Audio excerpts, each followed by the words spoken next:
Let me start directly to the session without wasting any time, because today we are having very much network problem. Okay, so here today we will start with the data collection techniques on,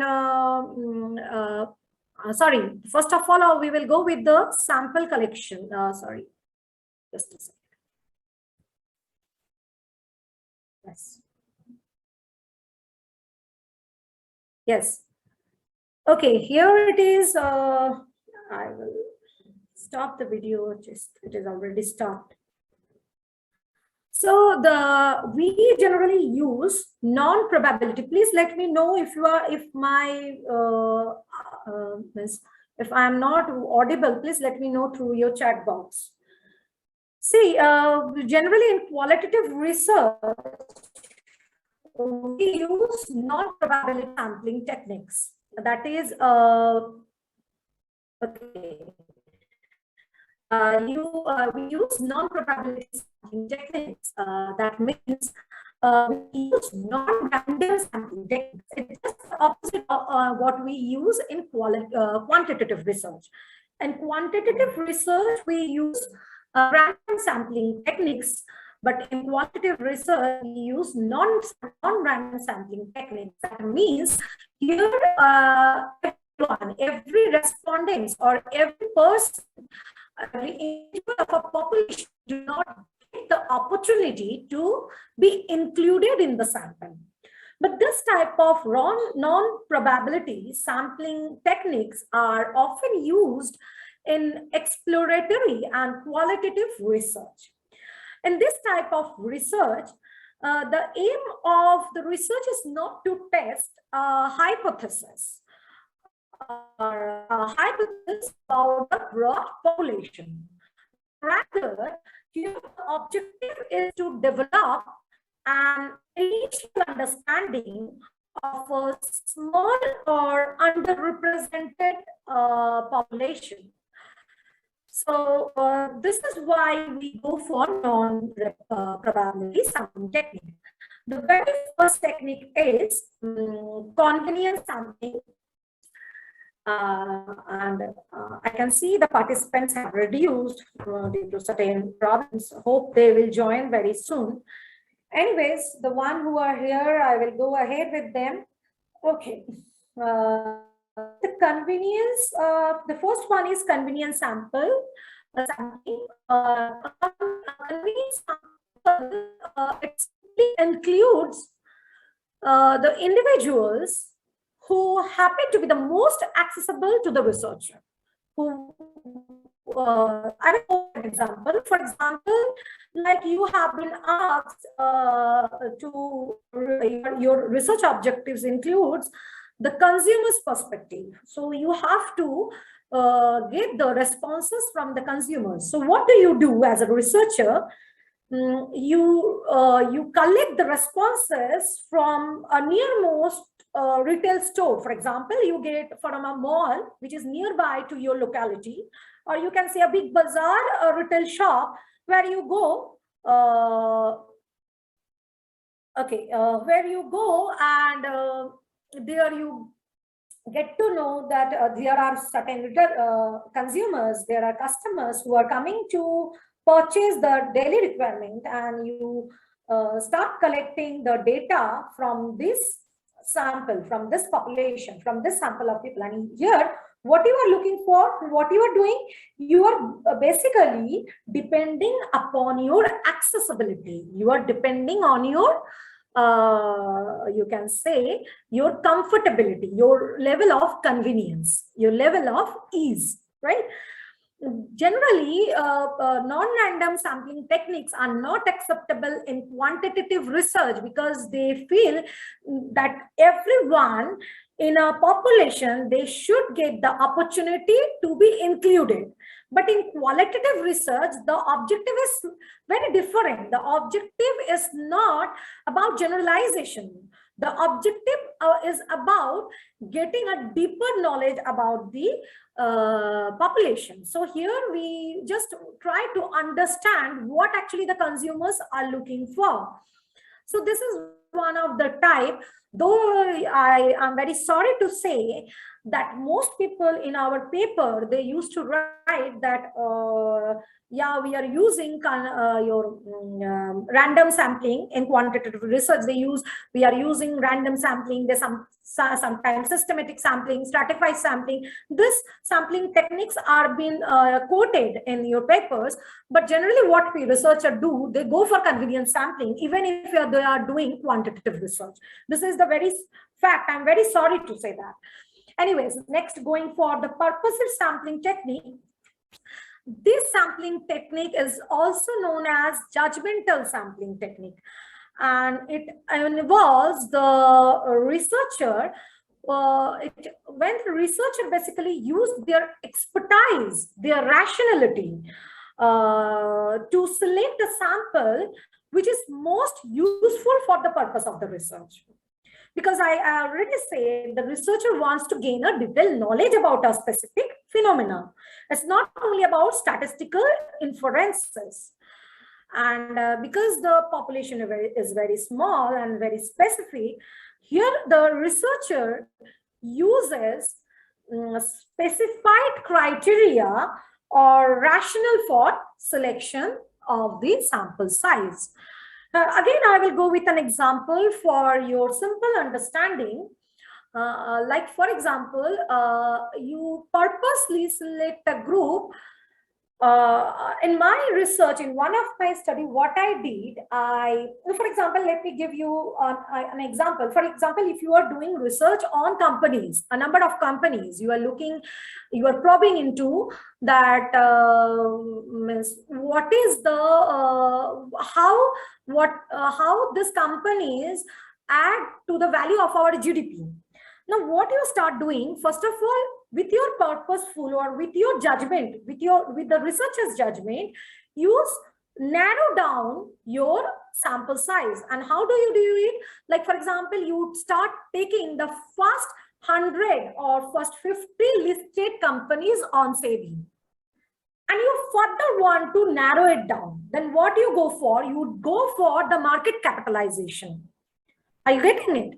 You are, or in simple terms, you go for only the large caps, for example. So you are narrow downing your sample size, and this is why you are doing, because you know this, the companies which are listed in the SEBI, they are the better, they add values to the GDP the most as compared to those companies which are not listed on SEBI.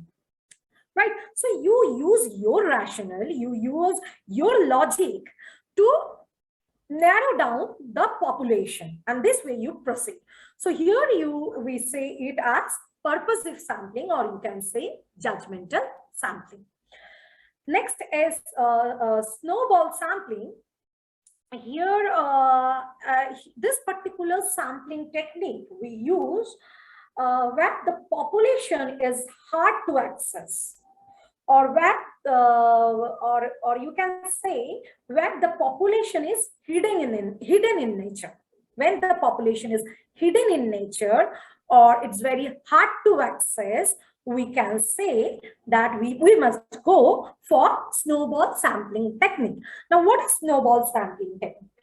For example, I said that we go for hidden sample. So we can take an example of drug addict people. For example, we do not know, you and me being a researcher, we do not know who are the drug addict people, though they are simple like you and me roaming about all around us.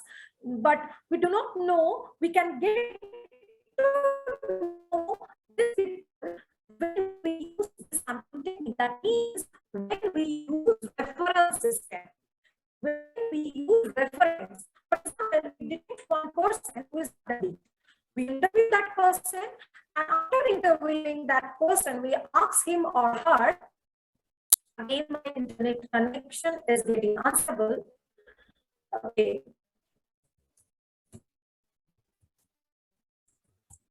Am I audible?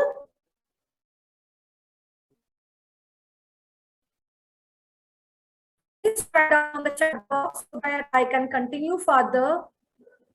Okay. So here what I do, what we as a researcher do, we use referral, or we use references of the first person you came to know that this person is drug addicted, and you interview that person, you collect the data from that person, and you ask that person to give another reference. And next you move to another respondent, which is a drug addict person. And in this way, you move to the third one, to the fourth one, and you make a chain referral. And that's why this snowball sampling technique is also called as chain referral sampling technique. When the population is a hidden sample, or you can say it is hard to access. Another example I would like to give, for example, in my study, what I did, as you know that I have studied, my PhD thesis was on sustainable development in higher education. So I have studied the directors. I have interviewed the directors, the top management people. So what I did, because these people are very hard to access, until and unless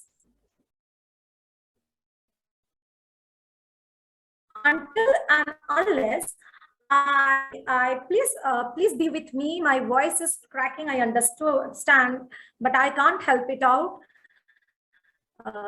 With time it will get order, because my power connection have also came back.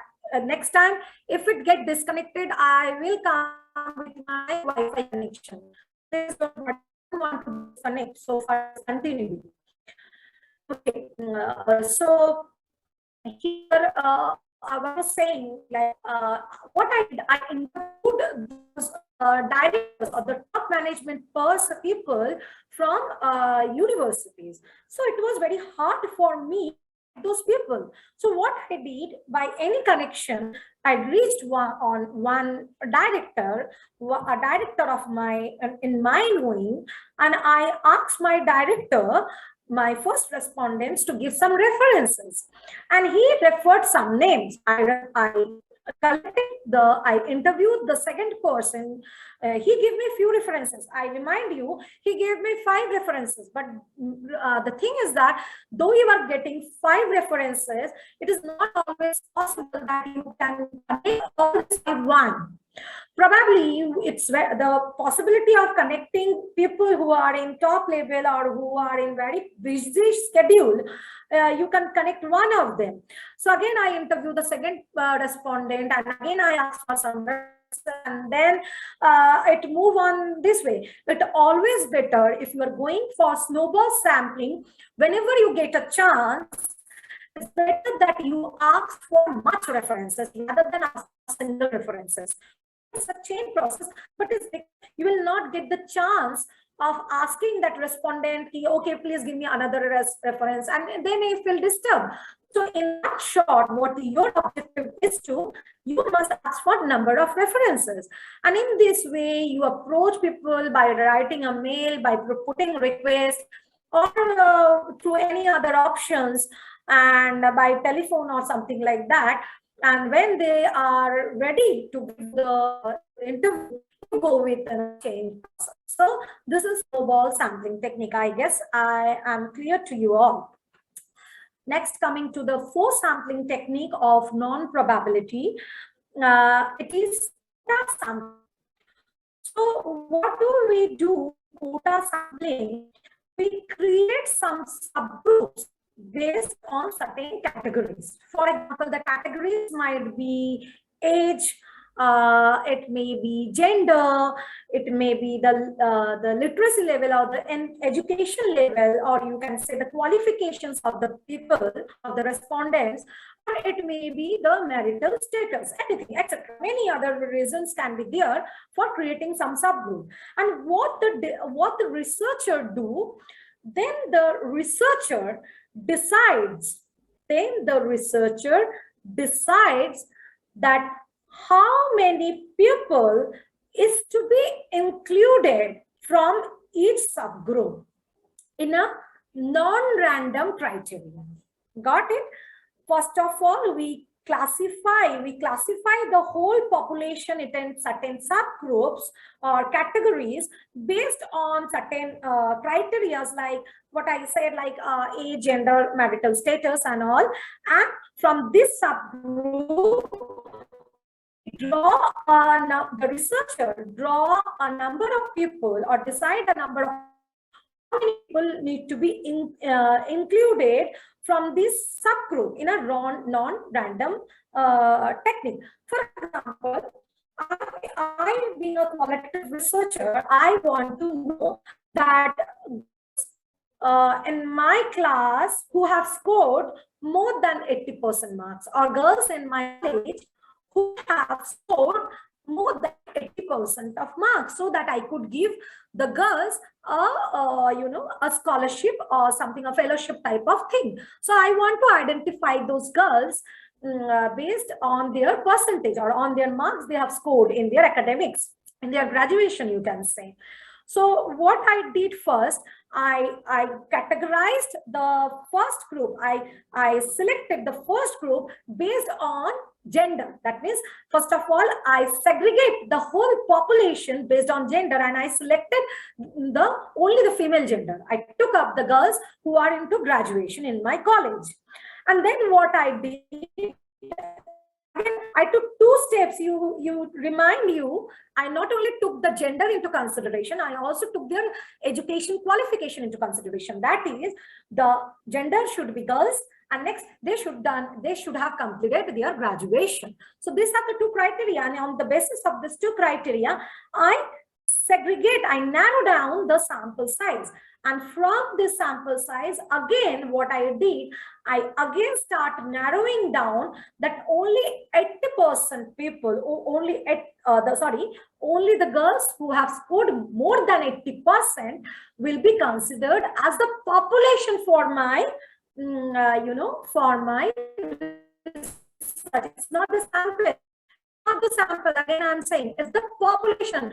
So far I have only segregated the population, not the sample. Now what I'm doing, for example, I get 100 or I get 100 of girls, and that only 100 of girls who have graduated from my college, and they have scored 80% of marks.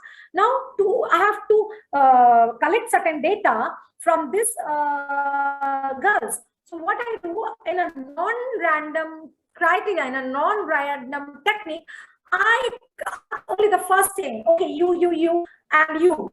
It's not, there is no randomity, or you can say there is no there are no randomity, or there is no reason. Every girl, those who have scored more than 80% is included in my sample. I just collected them in a non-random way. So this is again called as quota sampling. But why we are using this? Because this is a qualitative research, and we are only trying to get into the depth of the research so that we can frame certain policies regarding that, so that we can know their meaning, their experiences, what these people actually they want.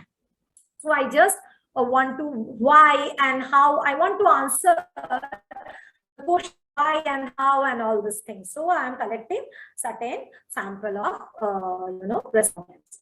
Okay, next, moving to my next slide. Here, I guess I'm audible and my voice is not cracking. My voice is cracking.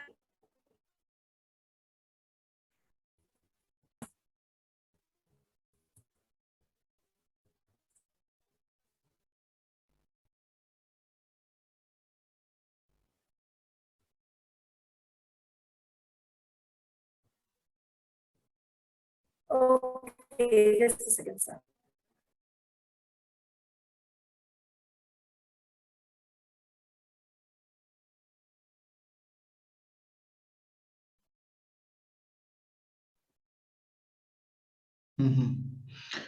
Yeah, actually, sometimes your voice is not audible and it's cracking. So just try it, and if not, then we can go for the second option, like recording and sharing the PPT with audience for that one. Sir, I would like to take the respondents' view, what they are saying. I mean, sorry, the participants' view. Very sorry. Yeah, sure. What the participants want, whether they want to go with the session, whether they want to proceed with the session, or should I go for a recorded version? Let us see.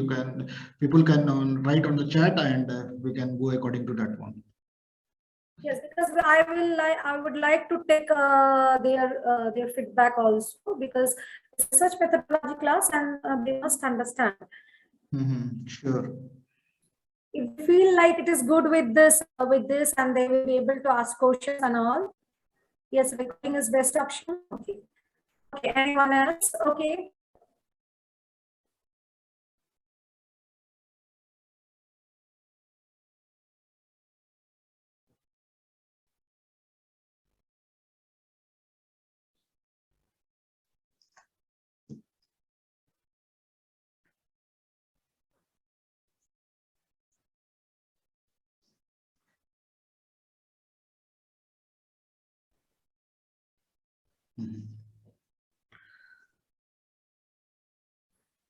Yes, so far I have got 4 feedback, 4 to 5 feedback, 6 feedback. All are saying that recording is better option.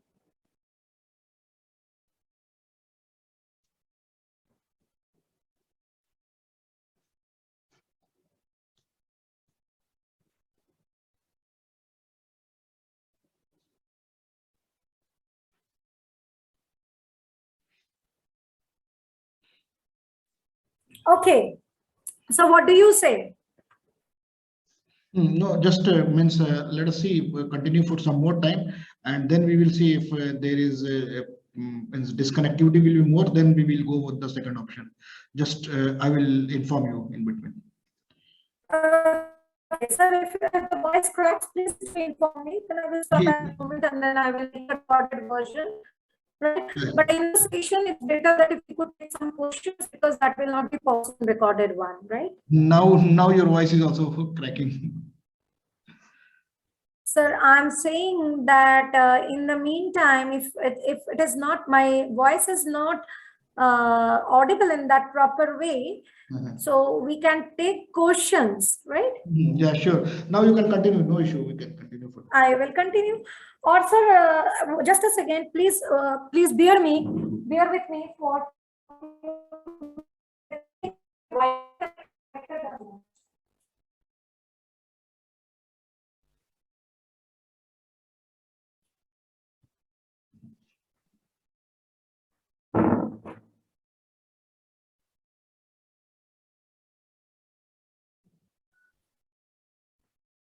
Or if power is there, you can start with your Wi-Fi system.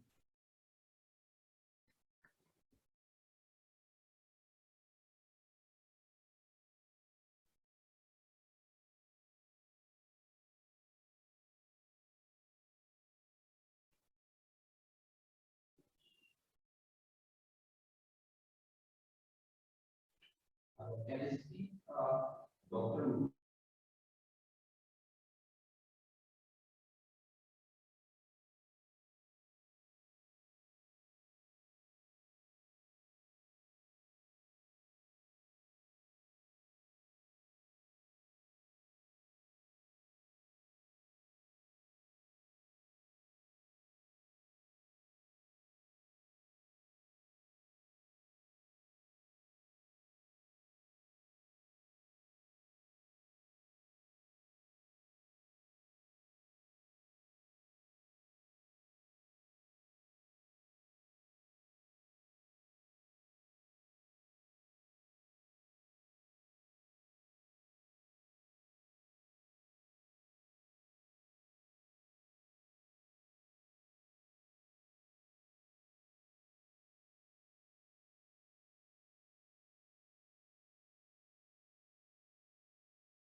Yes, I guess I am audible now properly. Yes. By God's grace, I regained back my Wi-Fi connection. Okay, I will stop my video and here I will share my screen again. Please enable to share my screen, sir.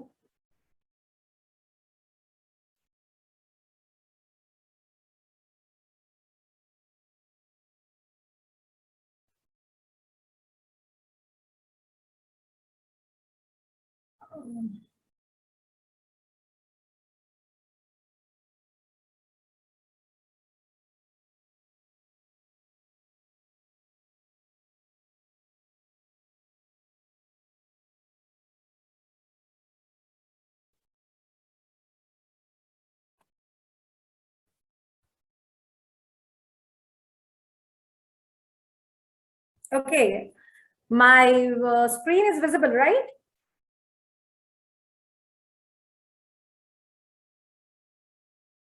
Yes, okay. Thank you so much. Thank you so much. Okay, I was, what happened to this? Okay, so here I was saying about this data collection technique. So I guess you people have got like what are the sampling techniques we use in your qualitative research, right? Now here I will start with the data collection technique, the techniques which are used in qualitative research to collect the responses or to collect the data. Now you have heard that many people say that questionnaires are not used or survey research are not used in qualitative research. It's not an instrument through which we can collect data in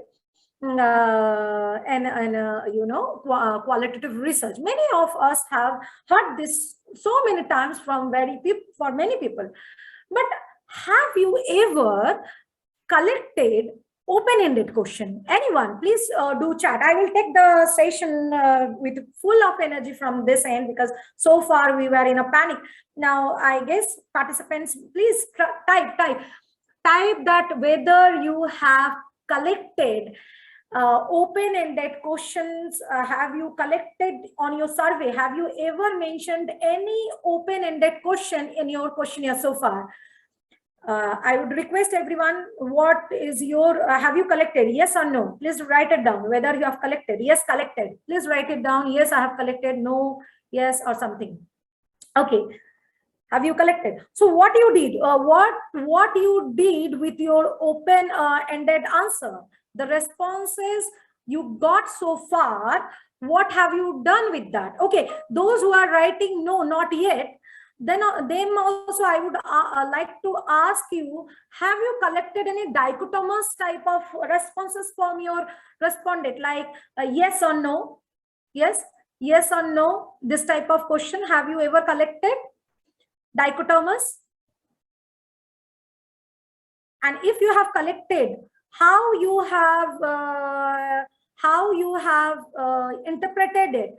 Anyone who want to speak on it, please raise your hands. I will take your answer. If you have collected any dichotomous response from your sample, how you have interpreted it, or anyone who have collected open-ended answer, how you have interpreted it. Please raise your hand and please do answer if you have interpreted. And even if you have not interpreted, you can raise your hand and you can say that no, I have not interpreted. I'll ask the moderator, I will ask Dr. Karim so that he could unmute you,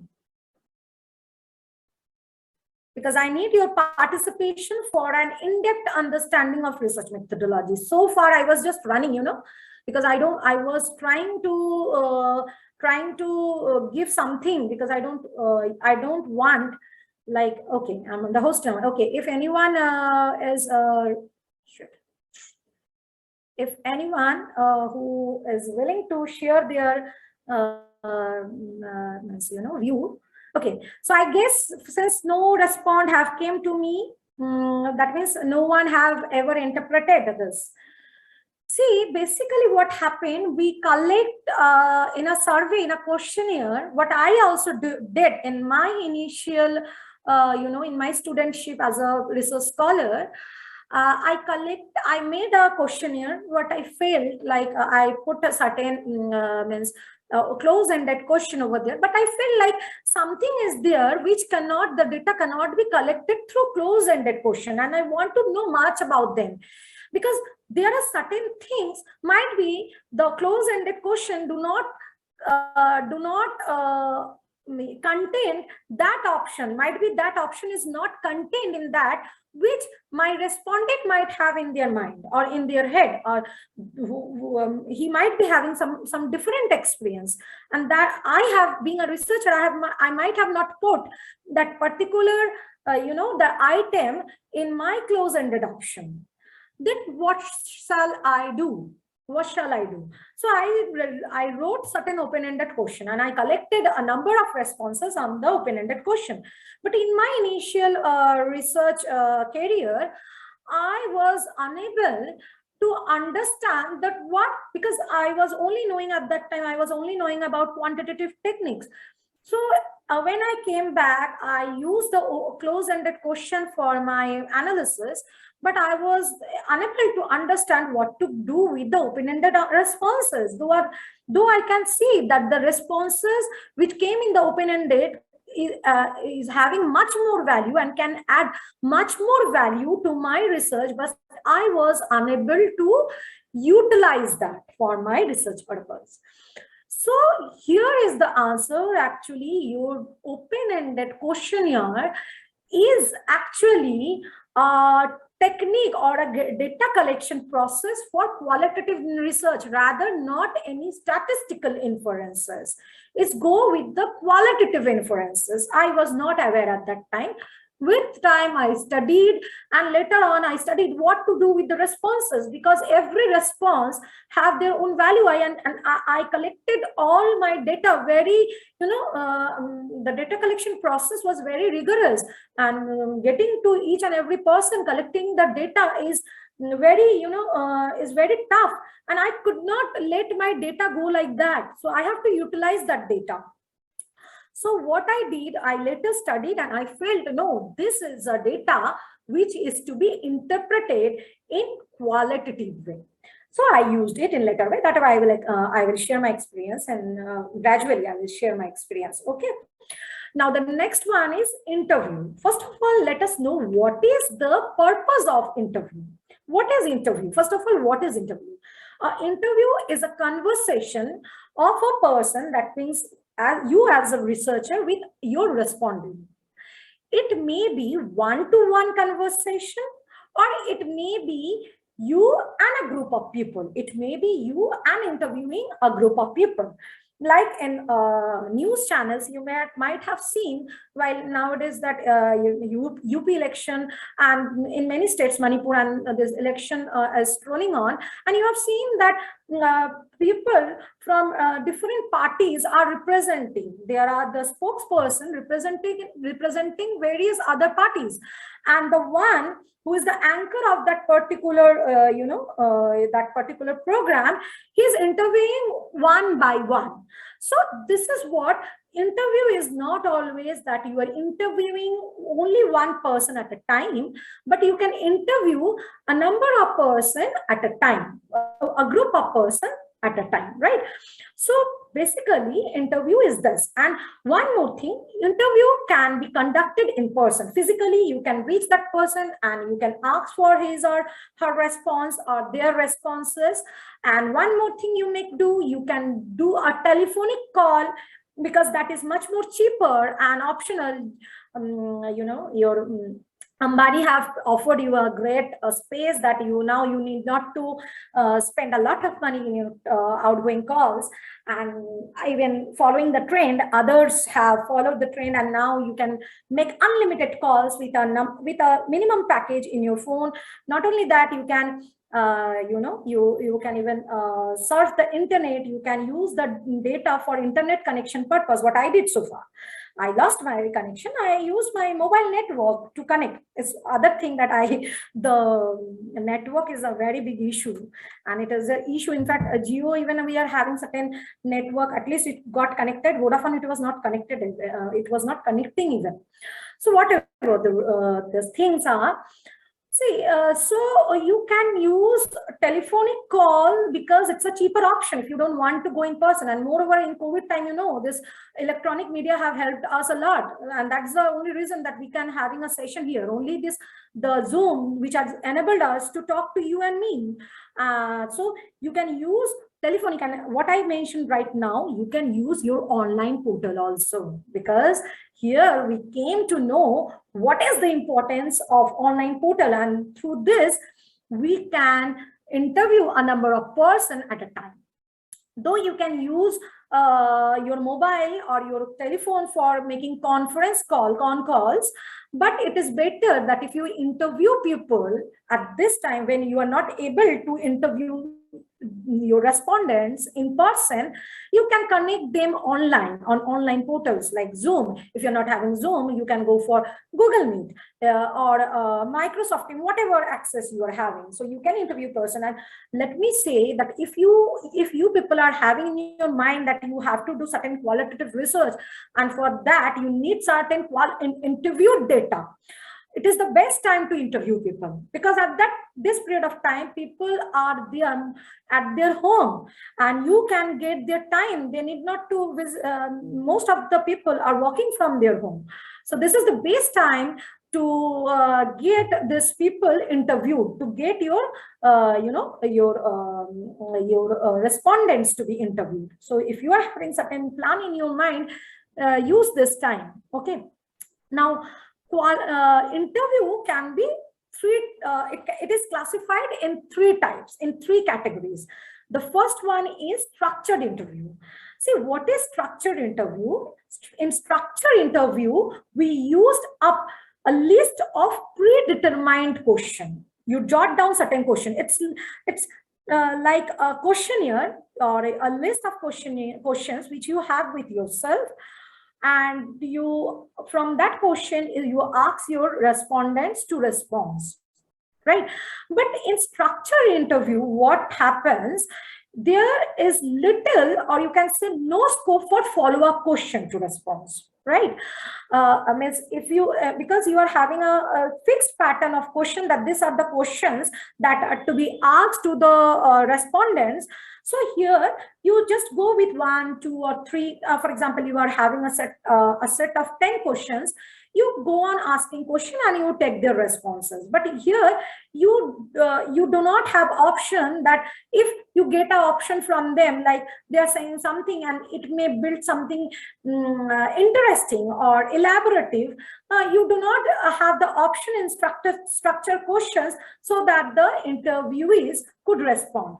But when we use this type of questionnaire, structured interview pattern, we use this pattern when if any clarification of certain things are required, and when you are not looking for the depth in the responses, and moreover, when you are looking for quick and easy responses that could be administered. That means when you are looking for certain specific answer to certain specific question, you go for structured interviews. The advantages of structured interview is that it give you quick answers only to the question. You need the answer. You do not need any elaboration. Means, फालतू की बातें नहीं. People may think that I don't need any elaboration. I just want to go with this particular things and I just come to the conclusion, right? Structured interviews are sometimes used in the need of the analysis. When, for example, it's better that if I explain you unstructured and semi-structured interviews, and then again I come back to structure, then you will understand. See, again, the second one is unstructured interview. Unstructured interviews are interviews which simply start with a question, with an opening question. Like you can say, for example, I would like to give you an example, what do you understand by happiness? Or what is happiness according to you? If it becomes a question. See, happiness cannot be measured, and that's why happiness and other things, perception, happiness, beliefs, motivation, the things which are intrinsic in nature or which is intrinsic factors of human behavior, they are not measurable in nature, but generally we measure it, we convert it into quantitative terms, because many scientists, they feel the things which cannot be measured are not useful. But the fact, in social scientists, they differ in this view, and they say that human interaction or human behavior, or you can say the intrinsic factors of human, can never be measured. So here the views of these two type of research, they varies, and that's the reason we go with sorry, I don't want to get diluted. I will come back to unstructured interview. Okay, unstructured interview, I said that only you start with a question. You leave according to you, what is happiness, and you leave the whole story, whole responses. You give whole, privilege to your respondents to answer. In whatever way they answer, you just keep on noting them down, right? Or you record them. Might be in the form of video recording, or might be in the form of audio recording, whatever things it suit the situation of your interview. You use your own way to record those responses. This particular interview is used when you are looking significant depth of your research, when you are looking for significant understanding of your research objective. Though this is time consuming, but for example, we may use unstructured interviews while we are developing a theory. I have said about grounded theory in our last session, and where we try to build a new theory, where we are trying to develop a new theory, then we use unstructured interviews, right? Next, it comes semi-structured interviews. Semi-structured interviews, it consists of specific key questions which help you to define as a researcher, which help the interviewer. Here, the interviewer is the researcher only, or you can employ another interviewer too. So here, it helps the interviewer to define the areas to be explored, and allows the interviewer to pursue response in more detail, also allowing the interviewer for elaboration of information. Getting it? Which, as compared to structured interviews, structured interviews. See what happens. What is the difference between these three, and which one is much better? Semi-structured, here you have key notions, but you give leverage to your interviewees or to your respondents, that they could speak. For example, you put on a question like, for example, you are interviewing smokers, for example, a group of people who smokes, right? So the first question, you go with them, and I have certain questions, like first question I put on them, like, which brand you prefer in smoking? Okay. Now they open up with answer, like, for example, they mention a certain brand. For example, they may prefer Wheels, or there may prefer Gold Flake or something like that. I don't have that much idea, but they prefer some of a single particular brand. Then you ask the second question: what are the underlying reasons that you like this particular brand? Or why do you prefer this brand over the others? You may ask the next question. Then he adds something. He adds something. he add another response, and then you ask like what specific satisfaction you derive from this particular product. So you go with the flow of the interview. You go with the flow of the responses. You have certain key points with you, that these are the points that are to be touched. These are the research points. These are the interview points that I have to touch in my whole interview process. But at the same time, you flow with the response like this. Something new is coming on, and you want to go into the depth of that particular thing. You want to dig into the depth of the particular thing. So this is what semi-structured interview is. One more important point in interview is that, see, your skill, if you as a researcher is also the interviewer, is your interview skill is also very important. Since my session is interview skill, what should be the skill of an interviewer is not covered in this particular session. It's again a different topic, so I have not gone into the depth. But to be very simple, it can be taken someday other, when if Dr. Karim allows us some other day, because your skill, because many a times it happens, like if you interviewed your respondents, participants through snowball. For example, you have collected your respondents or the participants, and you collected their data through snowball technique. That means the respondents of your research is very hard to access, and you interviewed them also. But at the end, when you start and come back for the analysis, you start finding out, oh my goodness, I'm not getting into the point what actually I was looking for, and my conclusion is not coming. Oh my goodness, I have missed this point. And you, at that time, you will not get the opportunity to interview that person once again, but because the population of the sample you have interviewed is very hard to access, very is not reachable every time, right?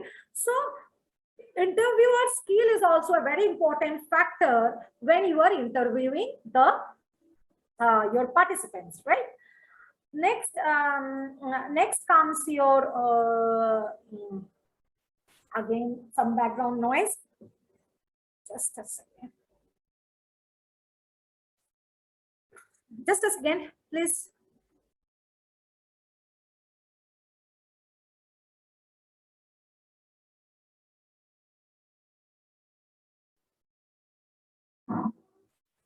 Again, one half came for cutting the grass, and that's the reason it's making a background noise. Can't help it.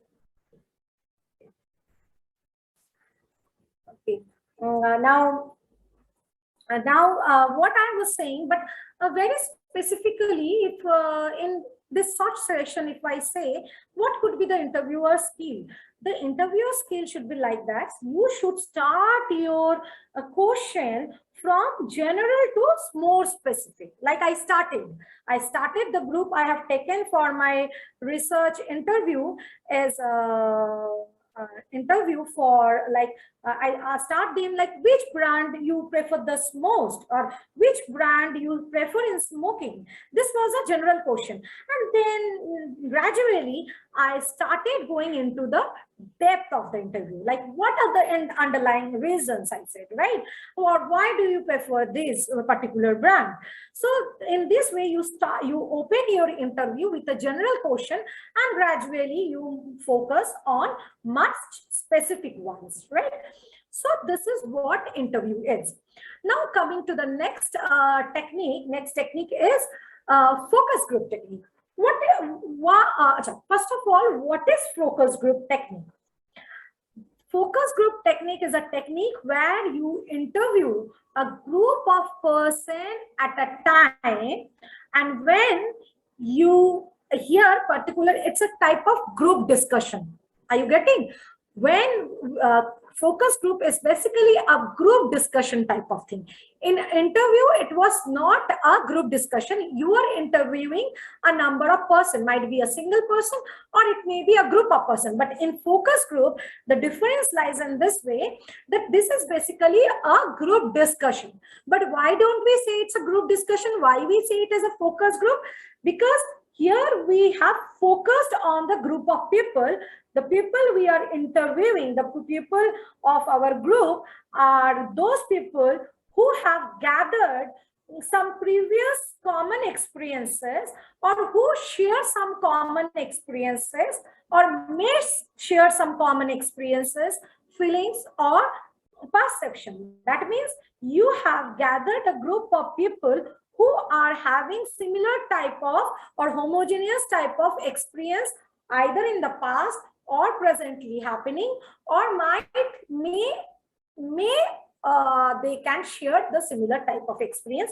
You are gathering this type of people, and when your objective is to generate information on collective views based on group conversation, based on their discussion, you go for this technique, that is focus group technique. Here the interviewer is basically the moderator, or sometimes it can be said that the interviewer is a facilitator.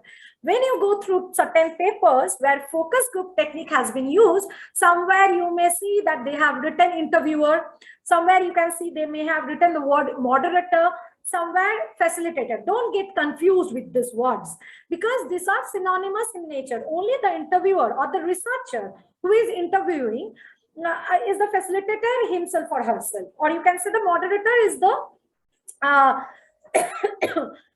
sorry excuse me,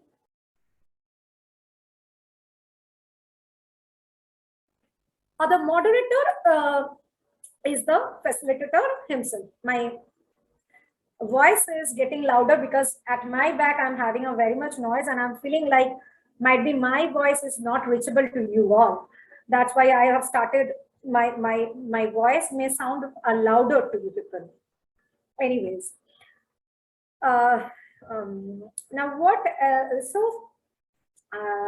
here your interviewer may become the three among this. They may be facilitator, he or she could be called as a moderator in a focus group. Now, what is the role of the moderator or the interviewer here? Their main responsibility is to keep track on the members, to keep a track on the discussion of the members they have included in the focus group, or to include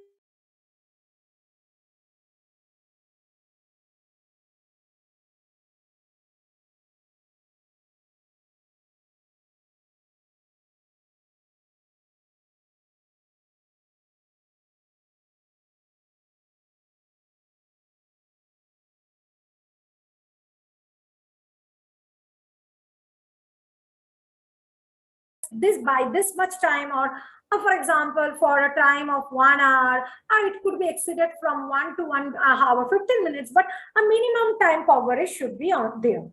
Next, the moderator should also keep track that all the research questions which have been decided to be taken into consideration in this focus group, it should be covered. So these all things should be the role of a moderator who should be that should be taken into account. See, a focus group technique is having a good advantage that it is a cost-effective technique where your research demands to collect, or your research projects demand to collect a number of responses at a time on collective views. You go for focus group because here you get a number of people at a time, where responses can be collected from a multiple respondents at a time, right? So we go for focus group technique. Next is observation. As already in our last research design, I said about, ethnographic research, where we talk about observation the most, right? Here, what you get to know through your observation, you learn about the people behavior, you learn about the human interaction of the social dynamics in its natural setting. That means you observe the people on their terms, not rather in your term, right? You give them full leverage, you give them full, give them full authority on their own actions, rather guiding their actions. Though this observation process, it involves lengthy and descriptive notes, like you may take notes while observing, or you can make a visual of this the observation, or anything like that. Though it may time consuming, though it may be lengthy, but you get a in-depth idea at the times how your respondents are acting, or how your respondents are behaving. For example, if you being an interviewer ask certain question to certain people, what I said in my last slide also, in my last session also, I will reiterate the same. It may happens like if you are asking question, and if someone feel like they are being under certain surveillance, they may not open out to that extent, which they may behave in their normal setting when they know that they are acting in their normal way, when someone is not keeping eye on them, or when someone is not surveillancing them. So this way, observation may give a deeper idea when you are looking for a deeper insight of any research, as I have mentioned in ethnographic research design. Last come the documents and records. Here you may use certain type of documents, pre-recorded documents, like reports, like annual reports, you can say BSISR report, like social responsibility governance report, you can say in simple terms. This report, if you take these documents as a supplement for your as a data, or as a supplement for the data you are using for your your research. Very simple example everyone in research we use is literature review. What do we do in literature review?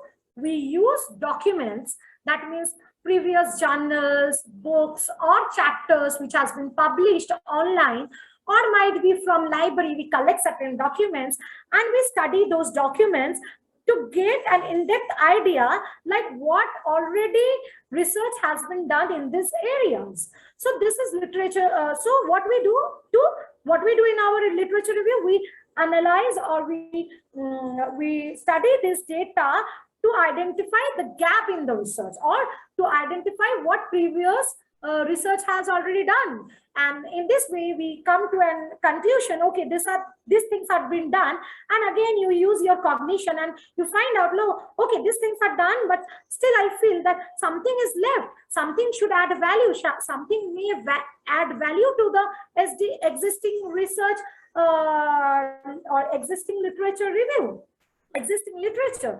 So this literature review, we use documents and records at the most for as a data for our research analysis.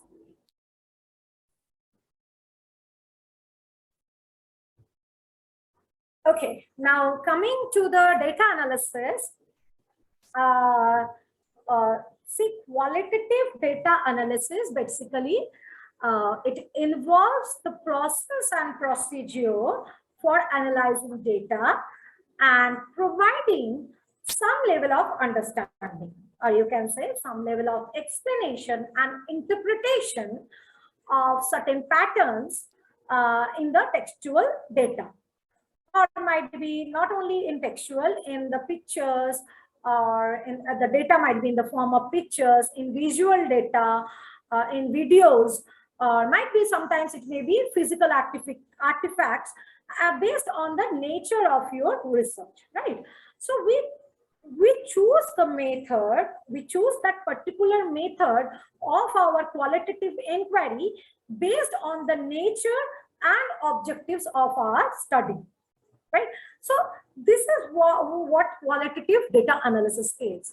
And now what the first data analysis method is thematic analysis. What do we do in thematic analysis? First of all, now so far you have understood like what sampling technique could be used in qualitative research, what are the data collection technique that can be used in qualitative research. Now imagine that you have gained some data, you have got some data. Now you got this data, you go through your data, you read it. For example, your data is in textual form. So what we have to do, we read our data, again reread your data, read it many a times, as you people have done so far in your literature review also.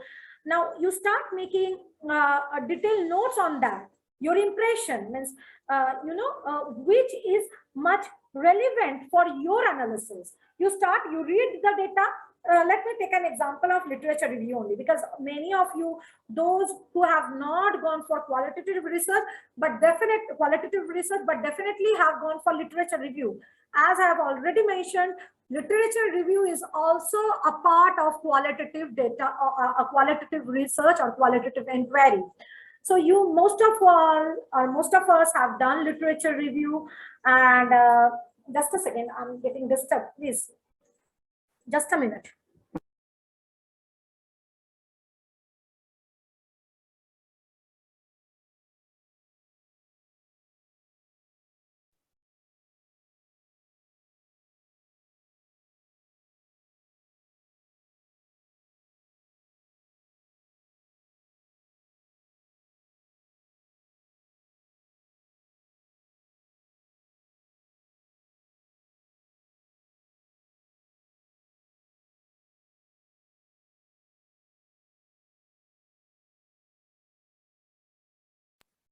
Yes, sorry, I asked them to stop because it's disturbing me so much. Okay.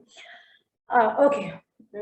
So here what we do, we read our textual data, we reread our data, and then we take a detailed notes. Means what you feel, that you decide on the pieces of data that poses some value for your research or for your research objectives. You note down it, right? And then what you do, so first of all, what we are doing, we are getting familiar with our data, right? And the data we have note down that this particular data is very much important, right? And then what we do, we give some keywords to this data.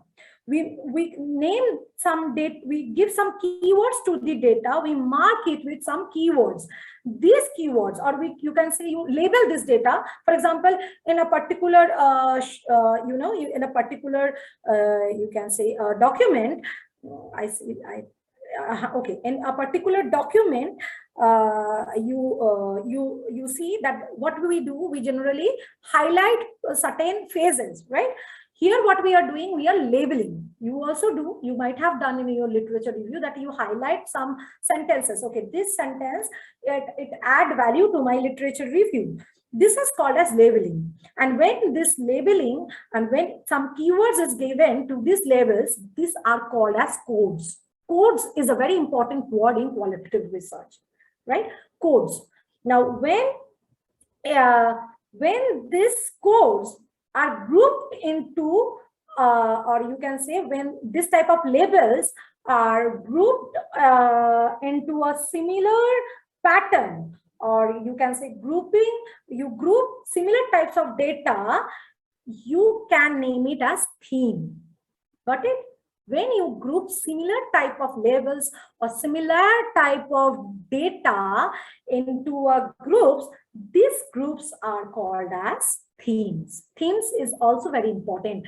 Whenever whenever you will go for data analysis using qualitative qualitative research tools, data analysis, analytical tools, there you will come across these words, codes. Someone use code as a node. In Atlas TI, they use nodes for code. But if you use NVivo, you will see in NVivo, the keywords are termed as codes. So you must understand what is code, what is nodes. The same thing, codes and nodes are the same thing. They are the keywords being labeled to the important or the relevant data in your research, right?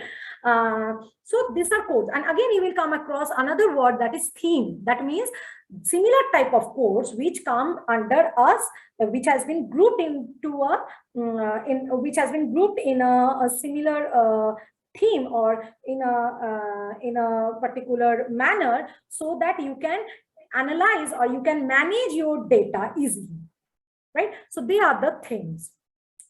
And when these themes are analyzed, we say that it is thematic analysis. That means when analyzed meanings, when we try to look for certain relationships between the data, or when we are trying to look for certain patterns, we are trying to get some patterns, or you can say some connections among the data, what we are doing? We are doing thematic analysis.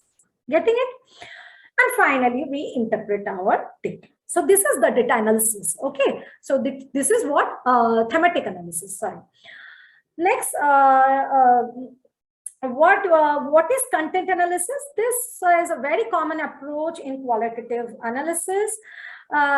Here you get it's basically a categories or themes which is selected on the based of words or concept, you can say words or concept. For example, a word which is coming many a times in my document. If I'm going with the same example, a document, for example, in all the things I'm going only with the same example. I'm not taking other examples. I'm going with one example so that you can understand the differences while analyzing a same, a same data or a same form of data in different way. Right. So again, I am taking an even if you are interviewing a person, you definitely take notes on the interview. Again, content analysis is also used in that interview. You getting? So content. What is content analysis? Content analysis is the technique which we use for selecting a number of words that have arrived in my whole document a lot many times. Or the concepts which have arrived in my document a lot many times, right? The things which have people talked about more, means in the interview also, the notes you have taken, you have these particular things have been talked about, or people have quoted this particular thing many a times, or many people have quoted the same thing many a times. So here we start analyzing their content, right? The content supplements may be a book, it may be your interviews, as I have said, like it can be the notes you have taken on your interviews, it may be websites, it may be speeches of people, or like you can say notes, or you can say newspaper, many other things can be used for content analysis. Now, what is, I said, the purpose of content analysis? We look for the frequency of words, right? So we see how many times a word arrived. We look for patterns, and sometimes we see like the sequence of occurrence, means the way it is occurring. For this, if again I am saying, if we use data analytical tools, there we can see that there are word cloud, or you can see, we have seen in, for example, even if you have not used any software, qualitative software, but we generally use this one, MS Word, right? So in MS Word, where you will see in your left hand side at the bottom, there is a word count. That means how many times this particular, if you highlight a word, you can come to know that how many times this word is coming in your whole document. That is also a thing that also been shown in your data analytical software. This is a simple one, but in data analytical, over there, they comes with word a cloud. They make a cloud where I will also explain in my coming slide. Okay, I will take it later on. Before that, because we are very much late today of the connection error. So this is what content analysis is. Okay. Next is grounded theory analysis. Grounded theory analysis, last day we have already came across this approach. Here I say that the intensive data collection process happens, where you collect the data once and you analyze the data. Again, you see that there are certain gaps. You get back to the respondents, you collect the data, again you come back, you analyze it, you do an intensive data collection process, and the analysis it takes on hand, or you can say iterative process takes on. Both the things goes on hand by hand. And what it happens, why we do so? Because here our objective is to develop a theory, to build a theory on the data that we have collected. We do this for a constant comparison analysis. Okay, we do it for depth or for deep and detailed research, right? So here what we use the data which has been collected. It may be multiple rounds of interviews that we have done. It may be a diary on which field notes have been taken, or any other relevant data that has been collected for the objective to develop a theory and analysis. Right. Next, what we do in here, once we have collected our data and we have coded, here we start comparing our data. Why? We start comparing our data to see whether there is any consistency in the data, or we try to trace out whether there are certain similarities or even any differences exist or not. So we collect our data, we code it, we make our initial coding, and then we start finding out or detecting whether there are certain similarities that exist or any differences that exist.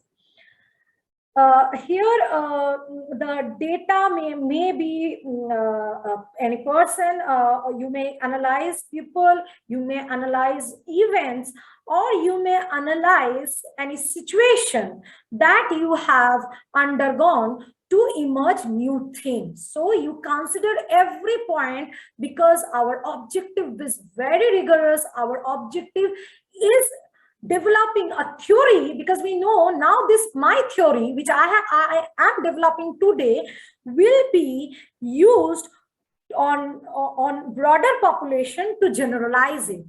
So my theory should my theory should perform, and my theory should cross the parameters. Only then it will be confirmed. Getting, and I said in the very first slide I have shown you, okay, because now the network is okay. At the end of the session also I will show the same report. I talk about AOM, Academy of Management Journal, which if you go through, you will see even if you have access, or even if you don't have access, few papers are there available on Google Scholar. You can see where you will see either the paper are in qualitative of nature, and mostly those papers who are the paper which are been analyzed on this basis to develop a grounded theory, their acceptance is very higher. But that doesn't mean that you develop any theory. The theory should be confirmed. First of all, the theory should be developed, and then the theory should be, it should be tested on a broader population to confirm the theory, and then only your acceptance level get higher, right? So this is what grounded analysis is. Now comes discourse analysis. Discourse analysis are not that much of use, but because it's very tough to use discourse analysis, here what we do, we analyze the linguistic, or you can say the language in building a social reality. What we do, for example, I will quote an example for you to make it more simple. For example, you ask your child, or you ask your brother, or any child that yes, you started scolding your child, for example, right? And you say that yes, you have gone there, from the next time I should not see, like you are talking to that particular boy, because that boy is not good. And somewhere down the line, your child best friend is that boy. Though he will say, or she will say, yes, okay, you said I should not see that you talk to that boy further. And she may say, okay. But this okay does not mean that she will not talk to that boy further. And neither this okay means that she is affirming you, right? She is affirming you, she is accepting. She is only trying to escape that situation because she is being scolded at that time.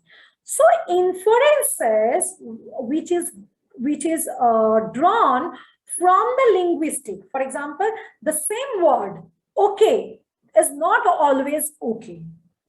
So this analysis is called as discourse analysis. It is analyzing the natural flow of the talk being spoken, the natural flow of communication, or it may be another other type of text also. Right. So whenever in text also, in stories, you can say in recorded form, in videos, you can see that there are certain words. Oh, okay, like okay, like, then I will say like what's up. There are certain words, but they do not have the same meaning. So in what context this particular words are being used is actually the analysis of discourse. Last is narrative analysis. This is the analysis, as I said, where a narrative, what is narrative research? Narrative research is the research or is the inquiry in the lives of the people, might be one person or might be a number of persons. Last day, someone asked me the question that, what should be the sample size in qualitative inquiry? And I said it may be one also. You know why? Because in narrative design, it may be one. If you are writing a biography on a particular person, on a great leader, so here the sample is one. Here the sample cannot be 2, 3, 4. Here your sample is one. And again, here the sample can be many more in other ways. For example, you are interviewing his connections, might be his relatives, his parents, his school teachers, his friends, his colleagues, his peer groups, anyone. So here your sample can be more than one, though you are writing a biography on a single person. Achha. So, okay. So this is what is a narrative analysis. When you are abstracting the stories, that means you are summarizing or analyzing the story, you are taking the consideration of the time, you are taking the consideration of the characters you have included in your research inquiry, or you include the sequence of events, as narrative design must include the sequence of the events. So here you analyze the sequence, that which sequence should come, and in that you put it into sequence, you put it into chronological order, or where you analyze the outcome of the story, of the storytelling. Also, not only that, the verbal communication should be taken into consideration. Also, we give importance to the non-verbal communication. For example, you are making a story on a person, and you give importance, you analyze the person. Sometimes you may see he or she may pause somewhere and he say, oh. So this non-verbal communication, where he is pausing, where he is thinking, or you can say something very bad happened in his life where he is pausing. So you are analyzing these things, that my character, your story main subject responded that he was very much depressed with that particular event. So you extract that data in this way. Getting it? So this is what your narrative analysis is. Here comes with the data visualization. This is very important. Now, so far we have sampled our population, we have collected the data, we have analyzed or we have interpreted the data. Now, how our data should be presented, how our data should look like. Basically, your data visualization is the graphical representation of the information or the data you have collected and interpreted. See, by using data visualization like visual charts, graphs or maps, data visualization tools, it provide an accessible way to understand the patterns, the connections, or you can say the trends in the data, right? So qualitative researchers uses these data visualization tools or data visualizations to explore or gain insights into their data.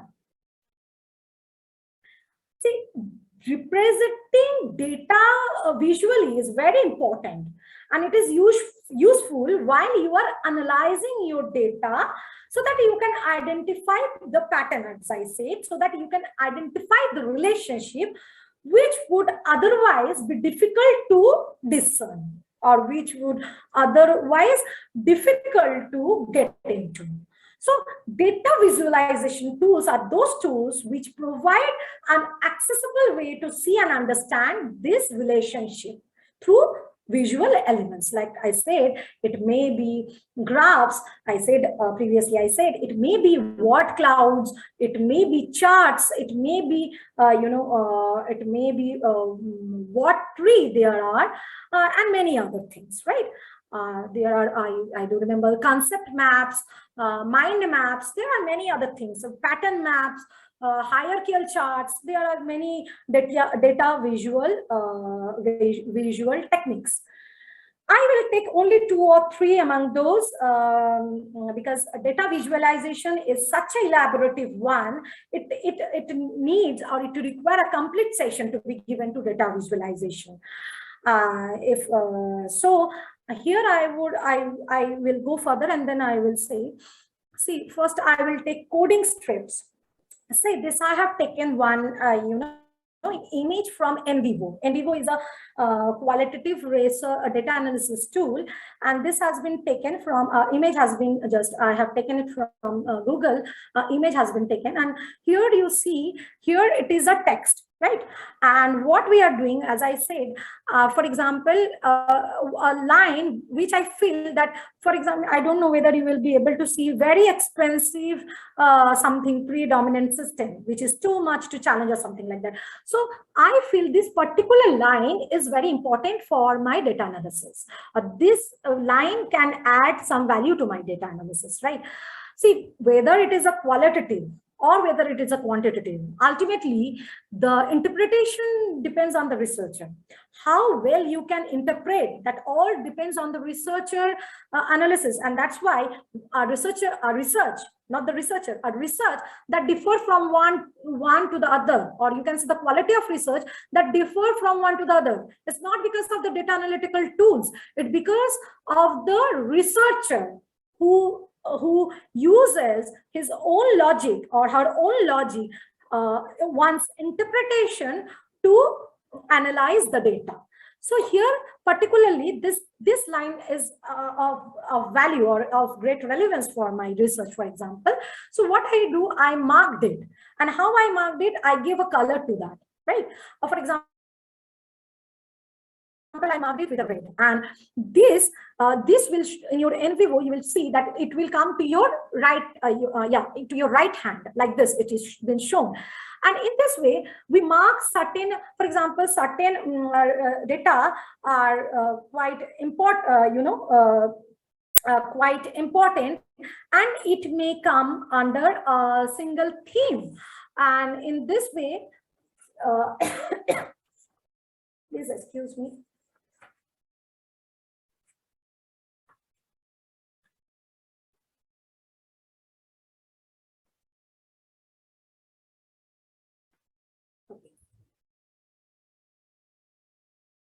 I felt thirsty, please.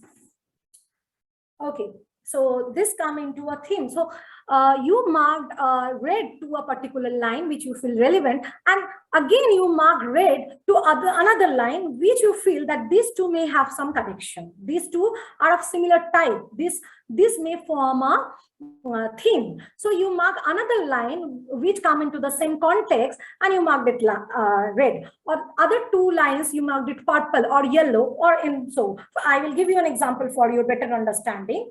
For example, I am looking For example, I'm looking why people want to stay in my organization. I'm a researcher and I'm looking what are the reasons my employee should retain with my organization. And you come with me and you interview your employees and you come with certain codes, some keywords, and your keywords may be something like this. For example, you take like monetary benefit, work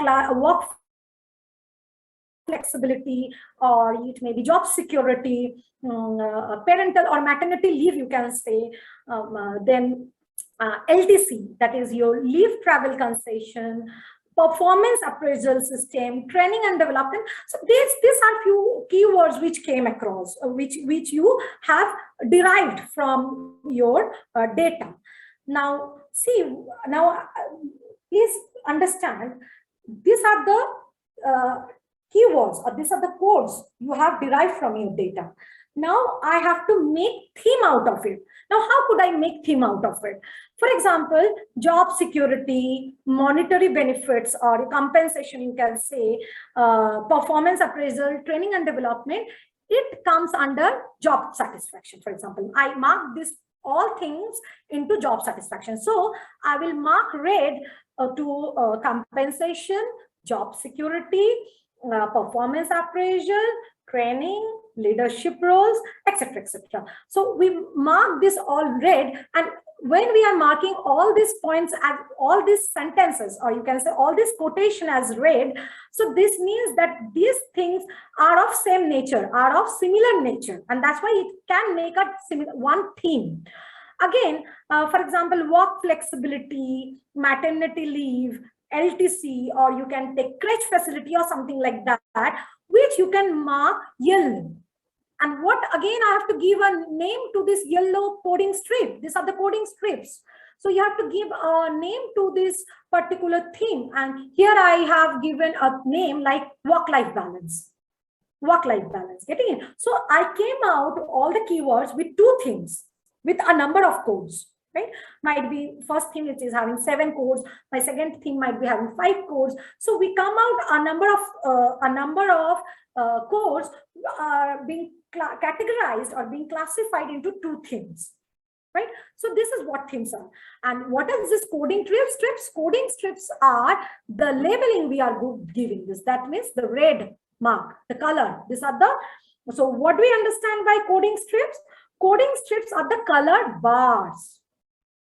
Right? It is the colored bars.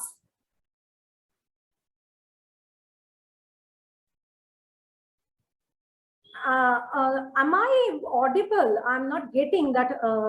Sometimes it is showing that it is again unstable. Please let me know in my chat, am I audible or not? Yes, audible, right? Okay. Okay, so what is coding strips? Coding strips are the colored bars, which is displayed. You can see it has been displayed alongside the content, which is allowing a visual scanning of your section of content. Okay, so that you can see certain patterns, or you can view co-occurrence of themes or co-occurrence on certain cases. So this is your coding script. Next, this is word clouds.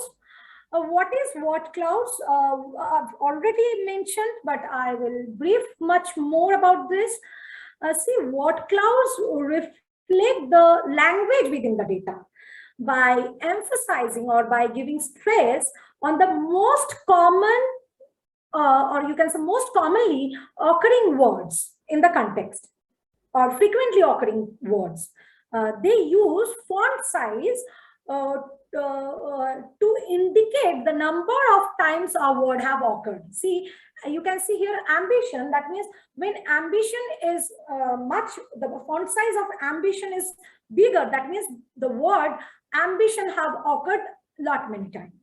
Right? So again, you can see business, motivation, the size of the font size of the word let you know that this particular word have occurred lot many times, or as the number of words which have occurred, the size of the word will get reduced or either increased based on the frequency of its occurrence. Getting it? And then color, you can see the differences in the color. What is the differences in the color? These are the themes, or these are the codes you have mentioned which comes into a similar theme. For example, ambition, weight, top, color, red one come under one theme. This maroon, this come under one theme, or you can say dark brown, or somewhere yellow is coming under one theme. So these are the words which have a relation. For example, what do this shows? The similar color, this shows that these are having some relation. These are showing some pattern among this. So word clouds are again a data visual type which show the words which are being used in this way in your textual data. And now your charts, I know charts we are using from our school life, and we know that what charts are basically. Charts are generally used to explore and present the aggregated data. I got some chat, let me check it out. Yes, coding strips is very important. Okay, yes. So charts are used to explore and present aggregated data. I said it's help in making up the themes of the content, or for which contents have make up a theme already. Means what to say, means here you can say again the charts or the bars on this chart are having, it is a histogram, I believe it is an histogram, and it has been marked with different colors to show different nature of data which are having similar value. For example, you cannot see this, you cannot see this numbers, I guess. So I will give some name. For example, I give name to this blue one, okay, this blue one, I'm giving this name curriculum, for example, right? The blue one, dark blue one, I'm giving curriculum. This one I'm giving curriculum. So over a period of time, what I am looking for, that over a period of time, how many papers, for example, if I'm doing literature review, how many papers have, how many papers have addressed curriculum on curriculum content in this year, for example, in the year of 2011, and again another, and how many papers have addressed curriculum in the year of 2012, and this way. So this particular chart showed different aspects that has been considered for the purpose of research over a period of time, for example. Okay, because the numbers I feel like we will not be able to view, so I use certain I use certain names for this chart. For example, I use this curriculum might be for this. Let guess, like campus operations. I worked on campus operations, and the yellow bar, it is showing that only in the year of 2015 campus operations has been addressed in the papers, in the previous findings. So this way you put a chart, with the help of a chart, you visualize your data, not only for the reader, but for your ease of understanding or for your ease of analysis. So here I took only these three examples of data visualization. As I mentioned already, that it's a very bigger, or you can say broader topic that should be that need to be covered, and it need much more time to be covered, because it have a lot many things which cannot be covered in so short span of time.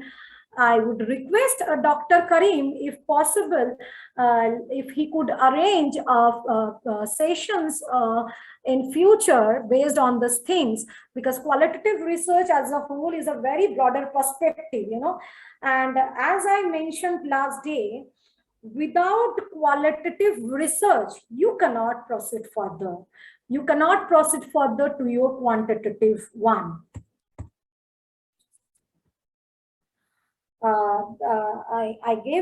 Let me give you an example again. See, why I said this, that without qualitative you cannot proceed further. The very simple example is that you have to conceptualize a model. The model is also a part of your qualitative inquiry. Unless and until you conceptualize your model, you cannot proceed further. Unless and until you review or you go for a systematic literature review, you cannot proceed further. Or until and unless you use sampling technique for narrowing down your broader population, you cannot proceed further. So qualitative research in itself is very important in nature. So, and moreover, as I, in the beginning of this session, I have said, not only this thing, this is very important, and moreover, which we all understand that if you want your journals or your manuscript to be accepted in quality journals, qualitative inquiry is very important. Yes, definitely, I will not undermine the importance of quantitative inquiry, because quantitative inquiry helps the data to be generalized in broader population. And that's the reason both research designs have their own importance, but a qualitative research design is a primary or a basic of any research, and one should understand, because we do many things, but we don't know that this is also a part of qualitative inquiry, and that's the only reason we sometimes do not mention the methodology, or you can say the terms or terminologies that is very much required, and that's why doing everything also our paper do not get acceptance. Right. So it's better that you must go, being a researcher, it's very important that you must know every aspects of research methodology, and research methodology itself is the basis of any research. Until and unless you get to know the research methodology part, you will not be able to understand the research further. And that's it for today. Thank you very much for your patience, for bearing with me with so much problem in the network, but still you people are here till 1 o'clock. I have exceeded, not a 1 it's 1:30 around, and I have exceeded my session. I'm very thankful to all of you that you have be with me and you have for your patient hearing. Thank you. Thank you very much. Dr. Arpita, if you don't mind, can we see that yes. that one which you showed that at the beginning? Yes, sir. I have just opened my video. I feel my my connection is okay now. Yeah. So if you can show that article which you showed at the beginning. Yes, definitely. I will go once more with this.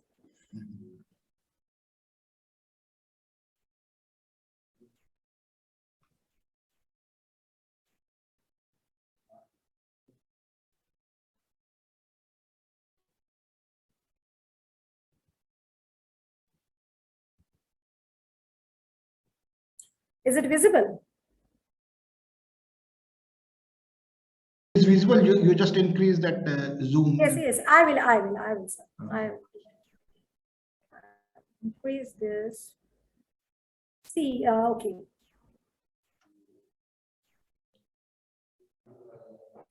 See what actually that time we got our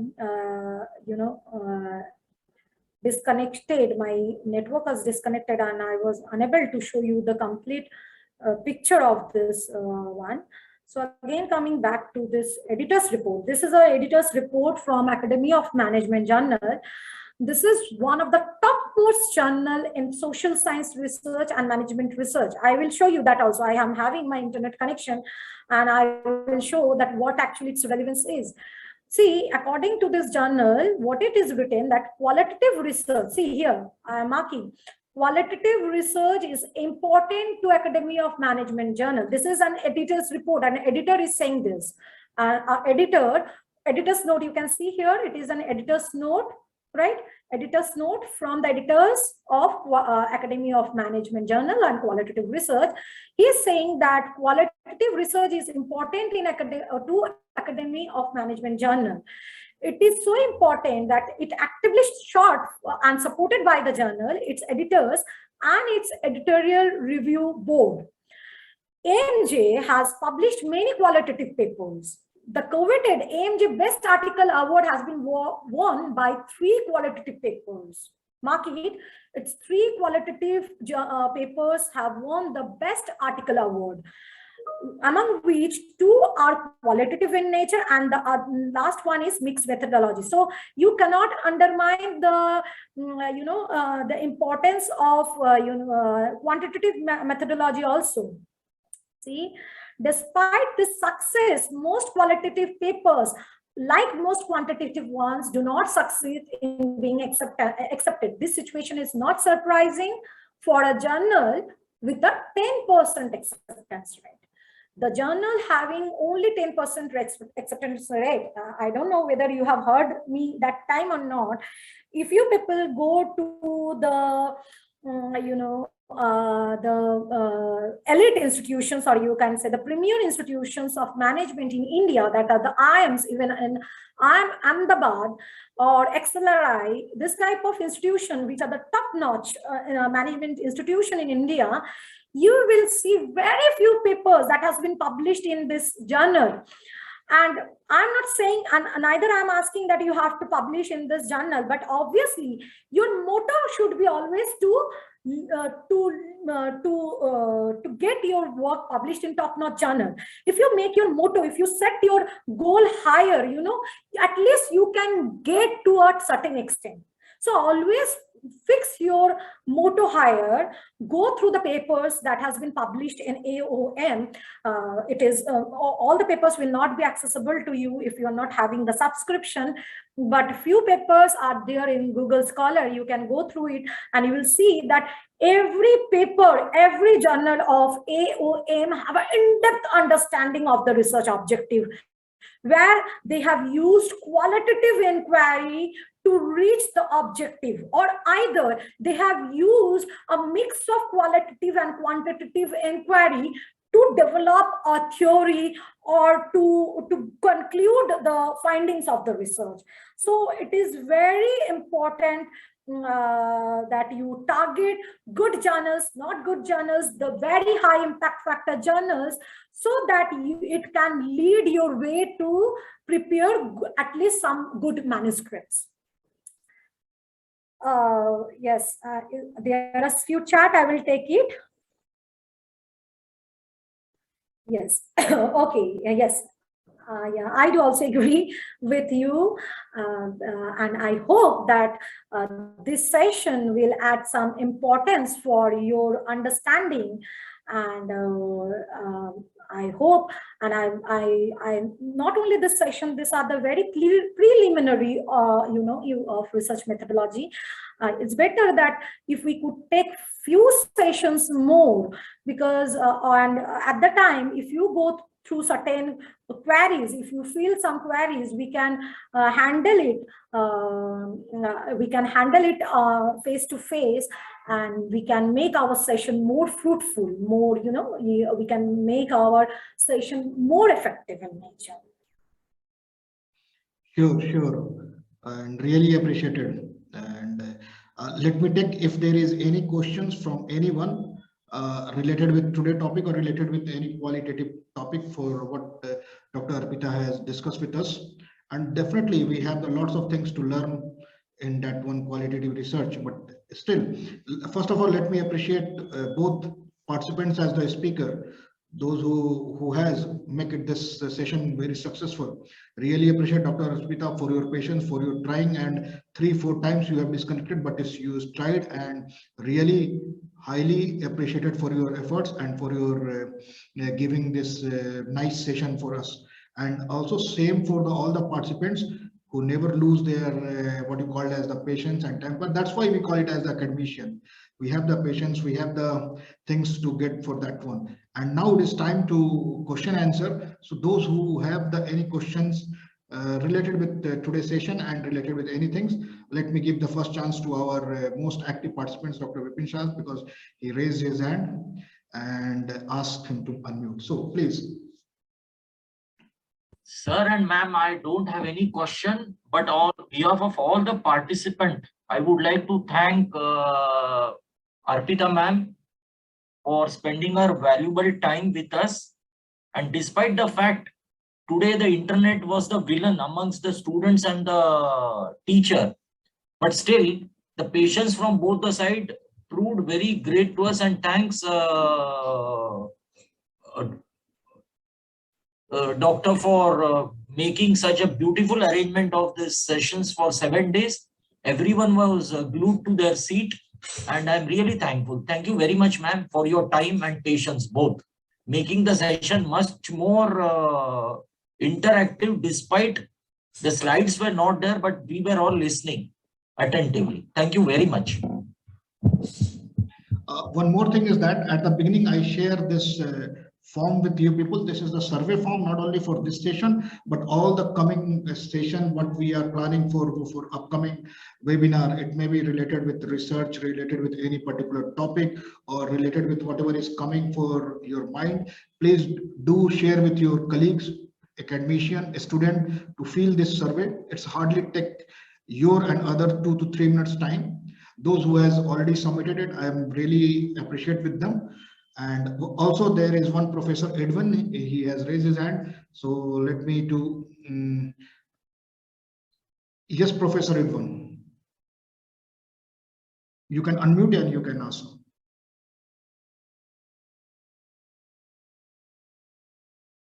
I think Professor Edward Bantu.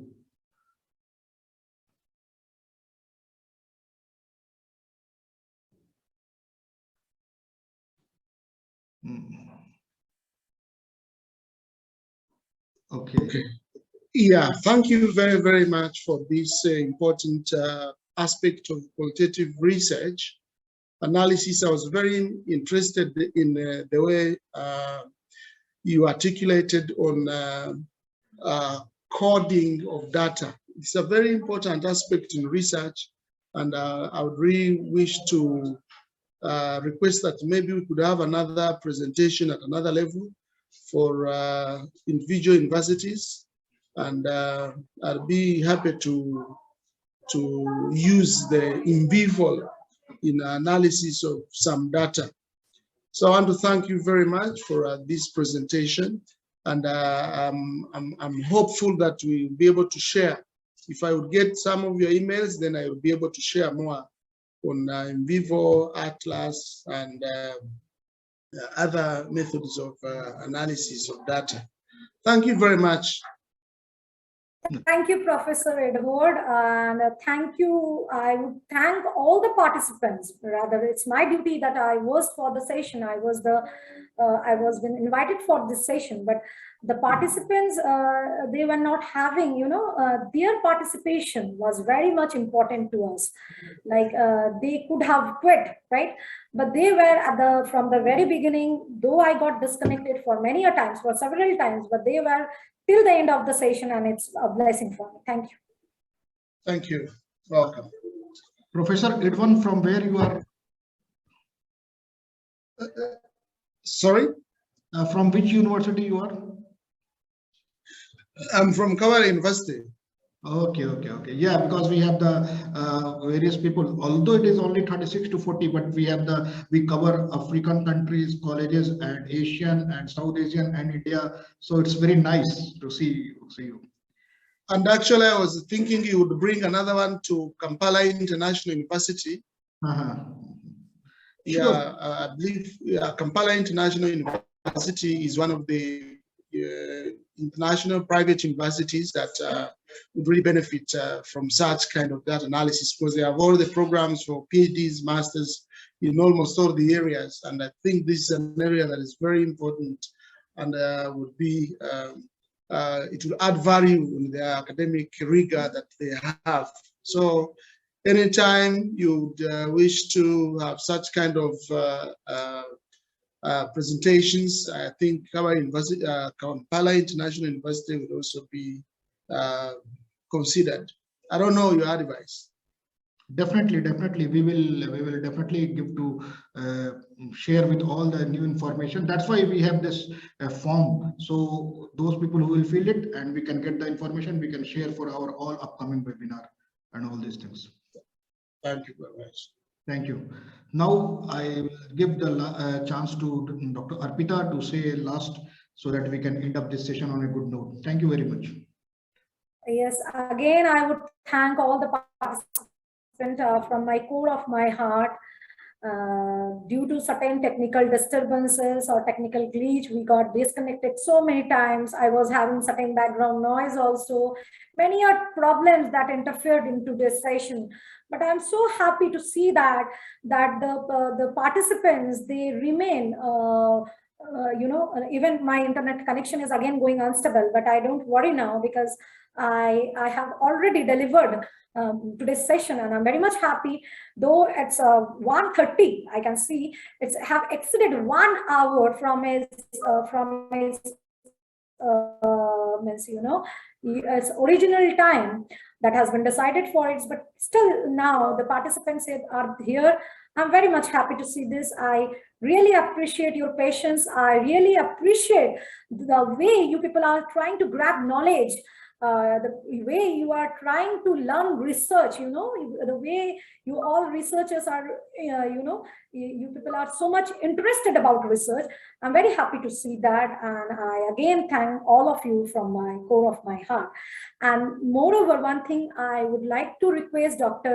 Karim sir, that please do again arrange certain type of sessions so that we all can have a conversation on, because 2 days for qualitative research is very, less time that has been dedicated to this type of research methodology. And it needs a vast, because here we have not talked about the data visualization techniques in depth. We have not taken up any data tool, you can say, data analysis tool, which can be used. As I've already mentioned, that nowadays focus, you can see the good universities or good social science universities, they are now getting into qualitative research. Quantitative research also, because I said both goes parallelly, but qualitative research, which has been neglected for so much time, is people have started knowing its relevance, and they are going into this to get their work known to public, to larger population, the paper to be published in good journal, good impact factor journal. I'm very thankful again to all of you, and I request as my very request to Dr. Karim. Yeah. Thank you so much. On this high note, let me end the session over here, and definitely those all participants will get their things, including your certificates as well as PPT and the links for the video. Thank you. Have a nice day.